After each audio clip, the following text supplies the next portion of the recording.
Hello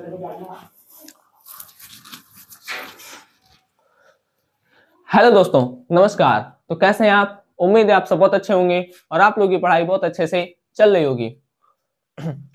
हम लोगों ने क्लास 9th के पिछले लेक्चर में ठोस, द्रव और गैस पर जो वर्गीकरण था उसको कर लिया था, मतलब अंतर देख लिए थे। ठीक है, अंतर में हम देखे थे आकार, आयतन, अंतराण्विक स्थान, अंतराण्विक आकर्षण बल, संपीड्यता, गलनांक तथा क्वथनांक, और लास्ट में हम देखे थे घनत्व।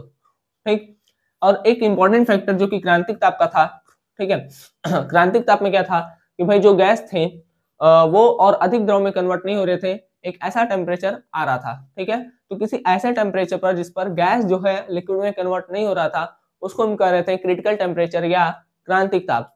ठीक, अब देखिए क्रांतिक ताप हो क्यों हो रहा था, क्योंकि जो मॉलिक्यूल है वो हमेशा गतिज ऊर्जा में रहते हैं, उनके पास काइनेटिक एनर्जी रहती है। ठीक है, तो हमेशा गति करते रहते हैं, करते रहते हैं, करते रहते हैं। ठीक है, काइनेटिक एनर्जी सॉलिड के पास नहीं होती है, लिक्विड के पास नहीं, ठीक है, सॉरी होती है लेकिन बहुत कम, लेकिन गैस के पास बहुत ज्यादा kinetic energy, sorry kinetic kinetic energy होती है। ठीक है बात। चलिए, तो हम क्रांतिक ताप तो देख लिए थे, अब हम देखेंगे क्या चीज। देखिए जो पदार्थ की अवस्थाएं परिवर्तित होती हैं, पदार्थ की अवस्थाओं में परिवर्तन, परिवर्तन। ठीक, तो हमको परिवर्तन में क्या क्या देखने को मिलता है? जैसे पहला हम देखते हैं फ्यूजन, या इसको कहते हैं संगलन। ठीक, दूसरा हमको देखने को मिलता है सॉलिडिफिकेशन, सॉलिडिफिकेशन या इसको हम कहते हैं जमना। ठीक, तीसरा फ्यूजन, सॉलिडिफिकेशन। तीसरा हम देखते हैं वाष्पीकरण या वेपोराइजेशन, वेपोराइजेशन। ठीक है, इसको हम कहते हैं वाष्पीकरण। ठीक, चौथा हम देखते हैं कंडेंसेशन, कंडेंसेशन सेशन, या इसको कहते हैं हम संघनन। ठीक, पांचवा देखते हैं हम वेपोराइजेशन, कंडेंसेशन। पांचवा देखते हैं हम सब्लिमेशन, सब्लिमेशन, या इसको हम कहते हैं ऊर्ध्वपातन, ऊर्ध्वपातन। ठीक, छठवां हम देखते हैं डिपोजिशन, डिपोजिशन, या इसको हम हिंदी में कहते हैं निक्षेपण। ओहो, निक्षेपण। इसके लिए आपके एनसीईआरटी में एक बहुत ही खूबसूरत चार्ट बनाया हुआ है। ठीक है, देखिए वो हम भी यहाँ पर बना देते हैं। ठोस है, ठीक है, मतलब सॉलिड, द्रव है और गैस है। ठीक, देखिए ठोस से द्रव और द्रव से ठोस। तो ठोस से द्रव में अगर कोई डायरेक्ट ठोस से द्रव में हो रहा है तो उसको कहते हैं हम संगलन या फ्यूजन। ठीक, और कोई अगर द्रव से डायरेक्ट ठोस में बदल रहा है तो उसको हम कहते हैं जमना, या इसको कहते हैं सॉलिडिफिकेशन। ठीक, अगर कोई द्रव से डायरेक्ट गैस में हो रहा है, ठीक है, द्रव से किस में आ रहा है? डायरेक्ट गैस में, तो इसको हम कहते हैं वाष्पीकरण, वाष्पीकरण। ठीक, वाष्पीकरण। ठीक है, और अगर कोई गैस से डायरेक्ट द्रव में जा रहा है तो इसको हम कहते हैं संघनन, इसको कहते हैं हम संघनन, कंडेंसेशन। ठीक, अगर कोई ठोस से डायरेक्ट गैस में जा रहा है तो इसको हम कहते हैं ऊर्ध्वपातन, और गैस से अगर ठोस में जा रहा है, ठीक है, देखिए ठोस से गैस में जा रहा है तो क्या हो जाएगा आपका? ऊर्ध्वपातन। ठीक है, ऊर्ध्वपातन। और गैस से ठोस में जा रहा है तो इसको कहते हैं निक्षेपण। थ्योरी आपको लिखना है, ठीक है, हम बोल दे रहे हैं, थ्योरी आप लिखेंगे। देखिए अगर कोई पदार्थ ठोस से सीधे द्रव अवस्था में परिवर्तित होती है तो उसको संगलन कहते हैं। ठीक है, ठोस से सीधे द्रव में परिवर्तन होने को संगलन कहते हैं।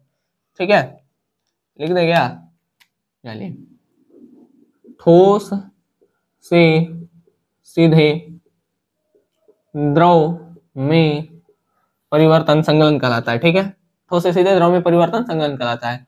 आगे इतना लिख लीजिएगा, परिवर्तन, ठीक है, संकलन कहलाता है। सॉलिडिफिकेशन क्या है? द्रव से सीधे ठोस में परिवर्तन, ठीक है, क्या कहलाता है? जमना कहलाता है। वाष्पीकरण, वाष्पीकरण में देखिए द्रव से सीधे गैस है, तो द्रव से सीधे गैस में परिवर्तन क्या कहलाता है? वाष्पीकरण। और गैस से सीधे द्रव में, गैस से सीधे द्रव में परिवर्तन क्या कहलाता है? संघनन कहलाता है। ठीक है, गैस से सीधे द्रव में। अभी हम एग्जांपल भी लेंगे, ठीक है, उसके लिए चिंता नहीं करिए। ठोस से सीधे गैस में, ठोस से सीधे गैस में परिवर्तन क्या कहलाता है? ऊर्ध्वपातन। ठीक, और गैस से सीधे ठोस में, गैस से सीधे ठोस में परिवर्तन को क्या कहते हैं? निक्षेपण। आइए अब हम इसके एग्जांपल्स को भी देखते हैं। ठीक है, ये चार्ट बना लीजिएगा, ये थ्योरी लिख लीजिएगा, ठीक है, उसको पढ़ भी लीजिएगा।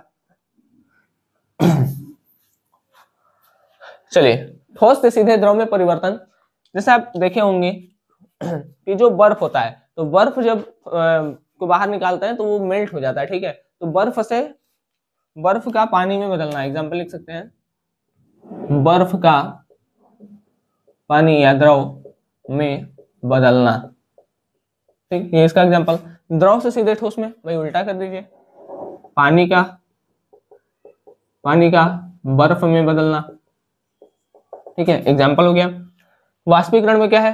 द्रव से सीधे गैस में, तो पानी का वाष्प में बदलना, पानी का जलवाष्प में बदलना। भाई पानी को हीट करेंगे तो वेपर बन जाएगा, तो पानी का जलवाष्प में बदलना क्या हो जाता है? वाष्पीकरण। ठीक, कहाँ गया? संघनन।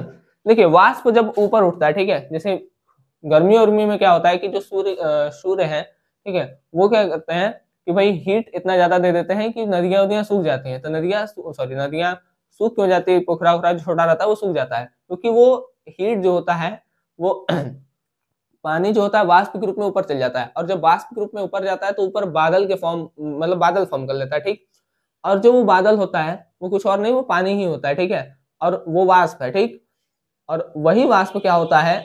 डायरेक्ट अगर बरसता है, ठीक है, तो वो जो वाष्प है वो डायरेक्ट किसमें चेंज हो रहा है? द्रव में। ठीक है, तो हम कहते हैं वर्षा हो रहा है, तो जल वाष्प का द्रव में बदलना। ठीक है, जैसे वर्षा में यही होता है, ऊपर बादल होते हैं, डायरेक्ट पानी पड़ जाता है। ऊर्ध्वपातन, इसका एग्जांपल है, अभी देखिए नवरात्र, मतलब नवरात्र खत्म हुआ है, तो आप लोग कपूर वपूर जलाए होंगे। तो जो कपूर है, ठीक है, कपूर मतलब ऊर्ध्वपातन का एग्जांपल होता है। वो सॉलिड से डायरेक्ट गैस में कन्वर्ट होता है कपूर।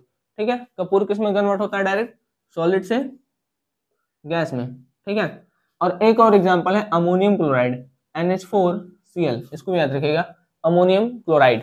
ठीक, या इसको नौसादर भी कहते हैं।